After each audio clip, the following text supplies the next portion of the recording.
Hi guys, welcome back to my channel. Today we are talking about the second book in the Twilight series, New Moon. Again, it's been weird and fun to revisit this series that I haven't read since I was a kid. I was definitely a bit of a twihard back in the day, and I certainly still have a nostalgic soft spot for the series. But it's all a little absurd with adult eyes. Now, I do remember when I was a kid, New Moon was my least favorite, I guess just because Edward wasn't there for so long. And just like Bella being really sad maybe wasn't the most fun for my like 8th grade brain. So essentially what happens is that Edward decides to leave Bella for her own good. He doesn't want her to become a vampire and risk her soul. So him and all the Cullens leave Forks, and Bella enters this very intense depression, and then comes in Jacob Black, forming the infamous love triangle of the series. Let's talk about what happens that kind of pushes Edward to leave. For Bella's 18th birthday party, which she's like super unhappy about because she's like so old now that she's 18. Which, by the way, Bella thinking there's like this huge difference between 17 and 18 shows how young she is and how inappropriate her relationship with the 100-year-old vampire is. But you know, that's well-worn territory at this point. And then later, like, her and Jacob, the whole thing where they're like calculating what their actual age is, like, oh, I make dinner, so that gives me like 5 more years, blah blah blah. It all just shows how childish they are because they're children. Anyways, I'm getting off track. So at Bella's 18th birthday party, she like slices her finger unwrapping a present, and like Jasper goes nuts, and it's a whole thing. So that like ever-present danger kind of forces Edward to make this decision to leave for Bella's own good, which would make sense if Bella wasn't who she is. But what occurred to me in this scene is like, she sliced her finger and Jasper immediately was like, I'm going to eat you. But Jasper has been attending a public high school. Like, kids bleed sometimes. Like, you're telling me if somebody gets a hangnail in the cafeteria that Jasper's gonna freak out and try to eat them? If it is this precarious, he should not be in schools. And even after this incident where the Cullens leave, they go to like Ithaca, he's like attending college classes. People bleed in college too. Like, people bleed all the time. Jasper shouldn't be around people. Anyways, so Jasper, the ticking time bomb, etc. The Cullens leave. Bella enters this very deep depression. So like there's this zombie-like period for her where she's like not really aware of what's going on around her. She's very numb, and that's where we have in the book those like blank pages with the months on them passing. And I very distinctly remember in like 7th grade thinking, oh, that's like so deep, so haunting, but there was nothing worth saying in all of that time without Edward. But looking back now, it seems very clear to me that Bella needs therapy. Like, she needs professional help. She is completely like emotionally numb to the world. She's like having nightmares where she wakes up screaming every night. She has no concern for her personal physical safety, which is definitely a red flag. And she's literally hallucinating.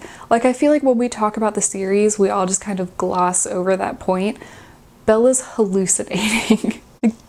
Things are not good. She needs help.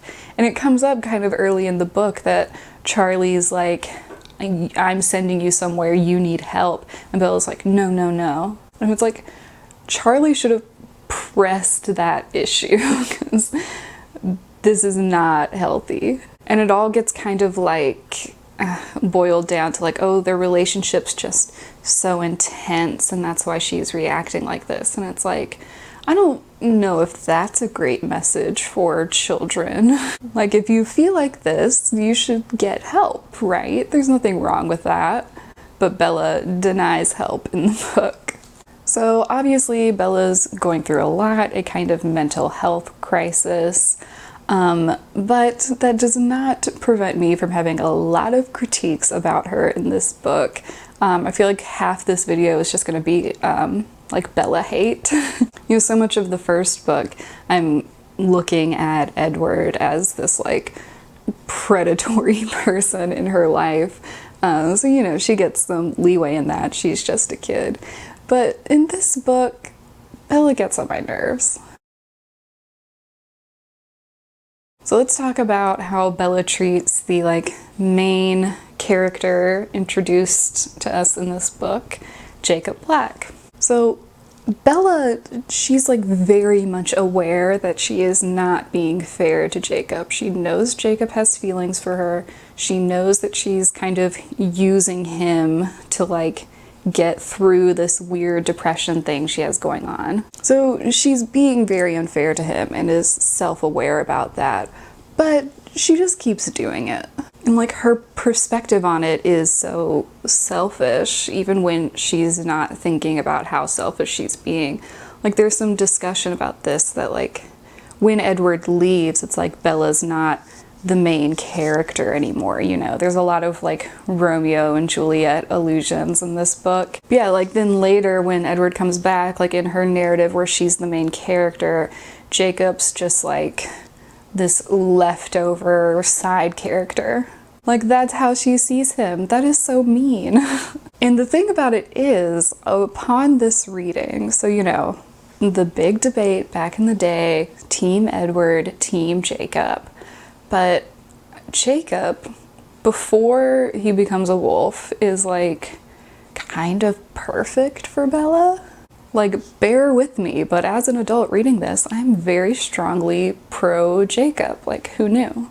First off, he is age appropriate, which is the biggest thing, probably. He's also like highly sensitive to Bella. Like, he just understands her. He knows what her like triggers are without her having to tell him. Like, he's just very in tune to what she needs, which is sweet.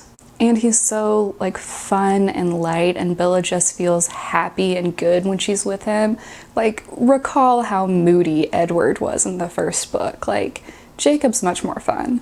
But most importantly, I think, which is really going to come out in Eclipse, which I've already started reading, Jacob lets Bella think for herself. He doesn't make decisions for her. He doesn't act like he's her dad. He's not controlling.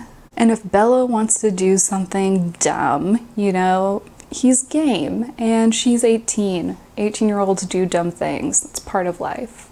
I'm pretty sure it was the New Moon movie premiere where me and a group of other middle school Twilight fan friends made like puffy paint Team Jacob t-shirts and wore them, which is of course embarrassing, but I do think being Team Jacob was probably healthier than being Team Edward.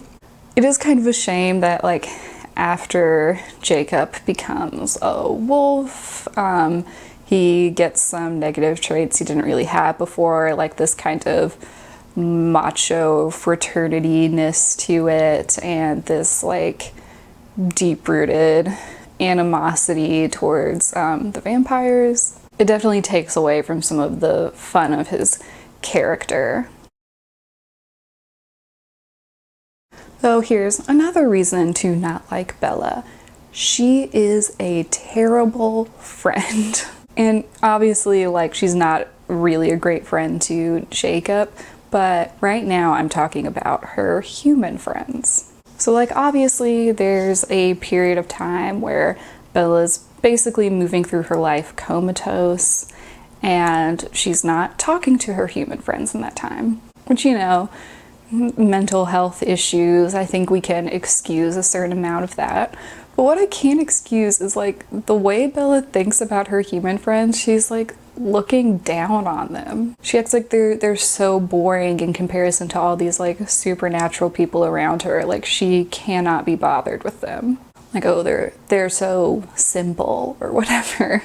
So when she like comes back to the living, Mike Newton and Angela sort of accept her back, and they're very loyal and forgiving of the time that she was gone, which is really nice, like above and beyond nice.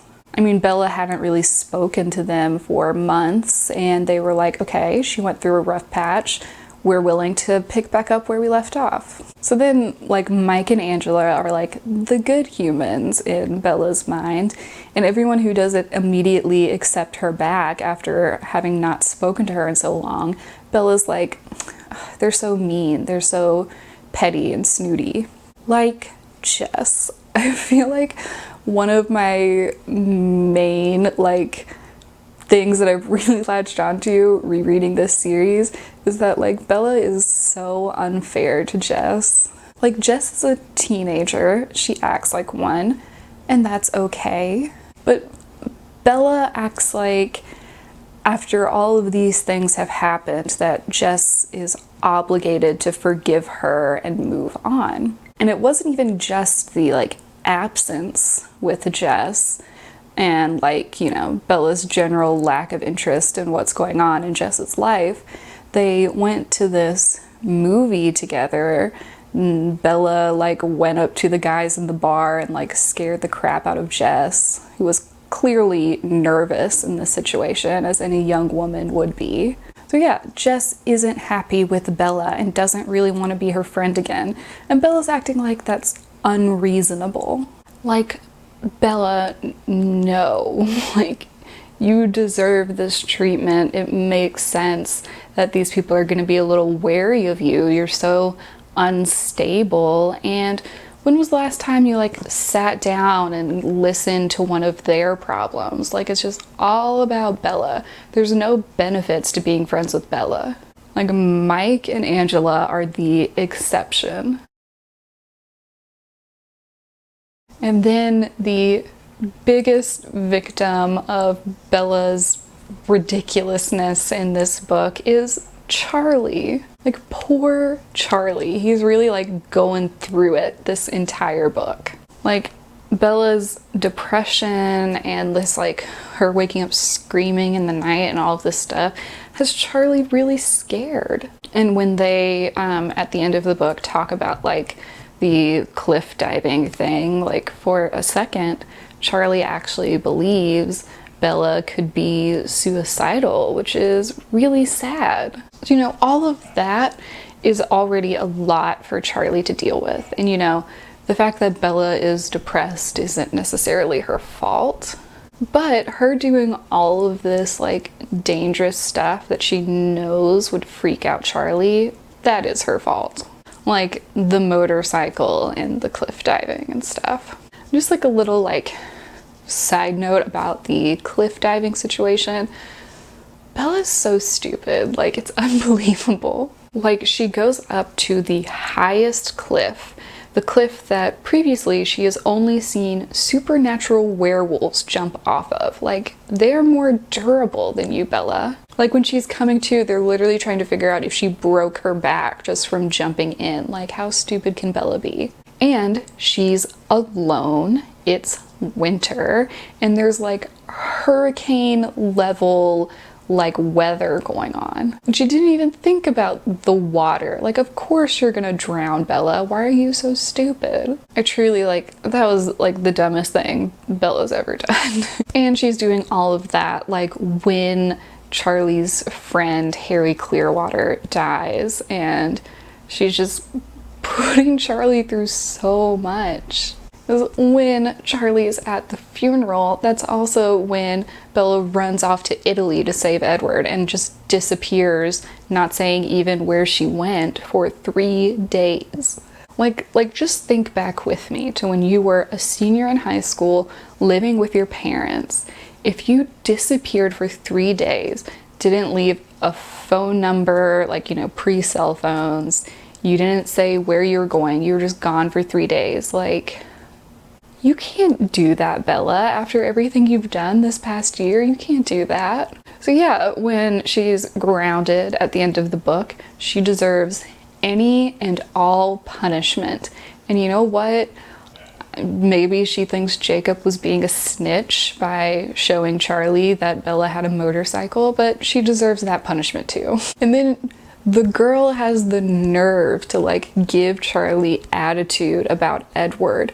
Like, Bella completely fell apart when Edward left. Charlie seeing that this is an unhealthy relationship, and Bella's like, if you're mean to Edward, I'll move out.